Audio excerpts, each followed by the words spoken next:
ఇదే గనక జగన్మోహన్ రెడ్డి గారు రిటైన్ వైల్ కట్టబోతే మరలా విజయవాడ ముప్పుకు గురైపోయేది. చూస్తున్నారు ఎంత ఉధృతగా ప్రవాహం ఉందో.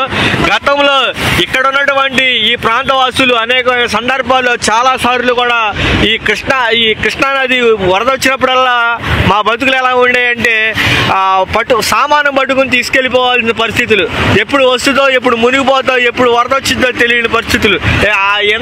ఇందిరాగాంధీ స్టేడియంలో పెట్టేవాళ్ళు మమ్మల్ని తీసుకెళ్ళి. అప్పుడు ఆహారం సరిగ్గా లేక మజ్జిగ వేట్లు ఇవ్వలేక అనేకమైన సందర్భాల్లో అనేకమైన హింసకు గురయ్యాం. ఈ రోజున గుండె మీద చేసి పడుకోగలం జగన్మోహన్ రెడ్డి గారు కట్టించినటువంటి ఈ రిటైన్ వాల్ ఉందని చెప్పి చూస్తున్నారుగా మీరే. ఈ రిటైన్ వాల్ ఎంత శుభ్రంగా చక్కగా కట్టించారు జగన్మోహన్ రెడ్డి గారు. హ్యాట్స్ ఆఫ్ సార్ మీకు. మీరు కట్టించిన విధానాన్ని బట్టి కానీ మీరు చేసిన కృషికి మేమందరం కూడా కృతజ్ఞతలు చెప్పుకుంటున్నాం.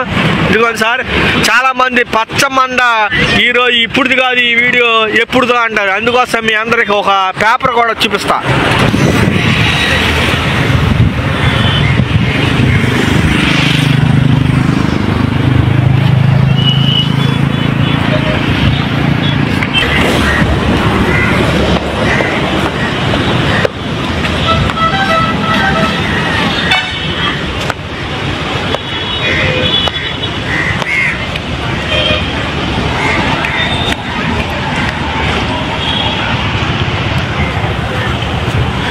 ఇదిగోండి మీరే చూడండి, శంకుస్థాపన చేసిన దిమ్మ, ప్రారంభం చేసిన దిమ్మ.